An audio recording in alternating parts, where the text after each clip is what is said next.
What the happened to Florida football? How did a team that dominated college football in the mid-2000s fall so hard and so fast? From winning national championships to becoming an afterthought, the Florida Gators story is a wild ride we must unpack. In today's video, we're diving deep into the rise and fall of one of college football's most iconic programs, the Florida Gators. To truly understand how Florida reached the pinnacle of college football, we start with Urban Meyer's arrival in 2005. Meyer brought a fresh, innovative approach with his spread option offense, something he already perfected at Utah previously.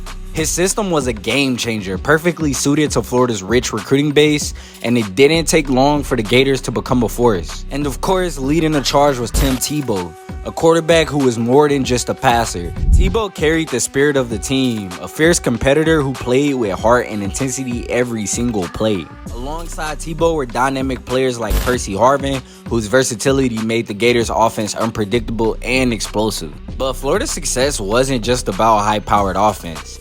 Defensive coordinator Charlie Strong crafted units that were aggressive, fast, and disciplined. Players like Brandon Spikes and Joe Hayden brought a physicality that defined Florida's defense, making the Gators a well-rounded team that could dominate in every aspect of the game. From 2006 to 2008, Florida captured 2 national championships and consistently beat some of the best teams in the country, including a statement win over Ohio State in 2006 and another title game victory against Oklahoma in 2008. And Florida wasn't just winning games, they were overwhelming opponents, setting a standard that few could match at the time. However, even at the peak of their success, there were signs that things weren't as perfect as they seemed. Meyer's demanding coaching style, while effective, began to take a toll on him. After the 2009 season, Meyer stepped down briefly due to health concerns, citing stress and chest pains as major factors. Though he returned shortly after, it was clear that maintaining Florida's dominance was becoming increasingly difficult. Off the field, the Gators were dealing with a growing number of issues that hinted at a deeper cultural problem. The 2008 championship team was not only known for its on-field talent, but also for its off-field controversies. Over 40 players from that roster were arrested at some point during or after their college careers. Sheesh. Most of the incidents were minor. They reflected a program that was struggling with discipline and accountability, issues that would eventually catch up with the team. After Meyer's departure in 2010, Florida entered a period of instability that they were trying to still overcome. Will Muschamp was brought in to restore order with a focus on defense, but his tenure was marked by inconsistent offense and a struggle to find a reliable quarterback like Tebow. Now, Florida, once known for its high-scoring games and dynamic playmakers, was now a team trying to grind out wins with defense, a stark contrast to the high-flying Gators of old times. On top of all of this, recruiting also became a challenge. Florida was still bringing in talented players, but they weren't finding the game-changing athletes that they had previously recruited, which defined the program's success. The development pipeline that was so strong under Meyer had weakened, and the Gators found themselves lagging behind rivals like Alabama and Georgia, who were consistently landing top talent. So the process started. Florida cycled through coaches. The issues that had begun under Meyer continued to cast a long shadow over the program. The Gators were no longer the disciplined and focused team that had stormed their way to national titles. Instead, they had become increasingly defined by inconsistency, off-field distractions, and the lack of direction. Culture that had once fueled their rise was now a liability, setting the stage for years of frustration. Where was the root of the actual problem? Many may argue that the root of the problem lay in the cultural shift that occurred during Meyer's tenure. Meyer's win-at-all-cost approach had brought unprecedented success, but had also eroded the foundational discipline that a team needs to sustain long-term. Players were given second chances and sometimes third with little accountability.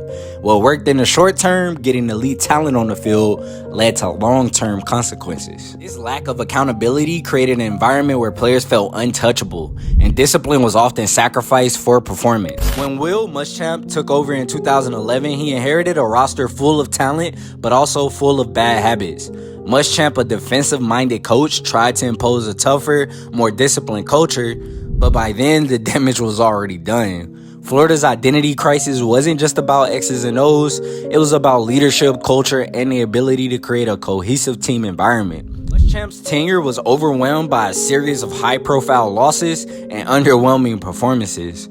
Although his defenses were often strong, the offense was a constant issue. Quarterback play was inconsistent, and Florida's once feared offensive attack had become conservative and predictable. Others may argue that it was within recruiting, as this also suffered. Florida was still bringing in top 20 classes, but they weren't landing the diamond in the rough players they needed to compete with the rising powers of the SEC.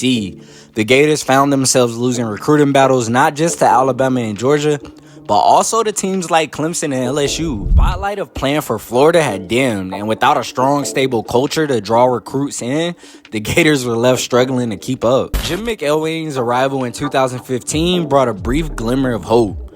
Known for his offensive acumen, he managed to lead Florida to back-to-back SEC East titles in his first 2 seasons. However, those appearances were more of a result of a weak division than a true resurgence. Teams often found themselves outmatched against the SEC's elite, and his inability to develop a consistent quarterback further hampered the team's progress. While the Gators were competitive, they were far from dominant, and the gap between Florida and the nation's top programs were becoming even more apparent. On top of that, his tenure was also marked by controversy. His claims of receiving death threats, which were never sustained, raised questions about his leadership and his ability to handle the pressures of the job. I mean, it comes with it in the SEC. Combined with ongoing struggles on the field, it became clear that he wasn't the long-term solution Florida needed. His firing in 2017 only added to the growing sense of instability surrounding the program. See, Florida's struggles weren't just about wins and losses. They were about a program that had lost its way. The Gators were no longer feared. They were viewed as unpredictable, a team that could occasionally pull off a big win, but was just as likely to implode on themselves. The constant turnover in coaching, off-field distractions, and the lack of a clear identity all contributed to Florida's prolonged decline. The program that once set the standard in college football was now a laughingstock of the rest of the league. How quickly success can slip away. And this brings us to today. Florida football finds itself at a crossroads. The program is still haunted by the ghost of its past, but there are signs of progress as the Gators work to rebuild and redefine what it means to play in Gainesville. Parting ways with last coach Bill Napier, the challenge is immense. Florida has to navigate one of the toughest conferences in college football, competing against powerhouses like Alabama, Georgia, and LSU on the regular. But the path forward is clear. To regain their status, the Gators need to excel in 3 critical areas: coaching stability, recruiting, and player development. Duh. Recruiting is arguably the most important piece of this puzzle. The state of Florida remains one of the most talent-rich areas in the country, but in recent years, the Gators have struggled to lock down top in-state prospects. Many of these players are opting for other programs that promise stability, high-level competition, and a clear path to the NFL.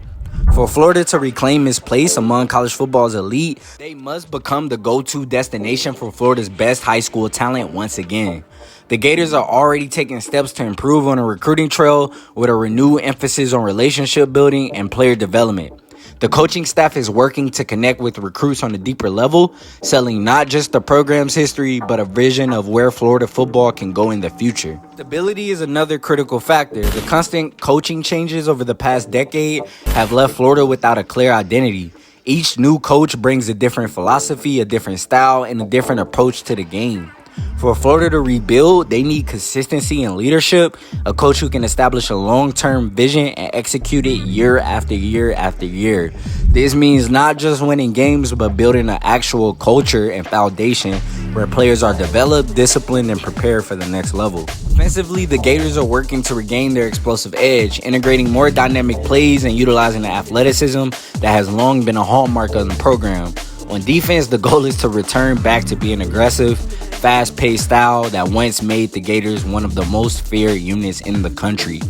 However, rebuilding isn't just about X's and O's, it's about creating an environment where players can thrive both on and off the field. The Gators are making strides, emphasizing character development, academic success, and community involvement, but it's a long road ahead. Florida continues its journey back to the top. There are no guarantees. The SEC is a battlefield, and the margin of error is razor thin. But for the Gators, there's reason to be hopeful, and for the fans, there's also reasons. The program is trying, learning from his past mistakes, and slowly but surely building a foundation. It won't happen overnight, but the pieces are starting to come together. Once they solidify the head coach position, we'll really see where Florida takes this program. Thank you for watching this video. If you enjoyed this, then click these two videos.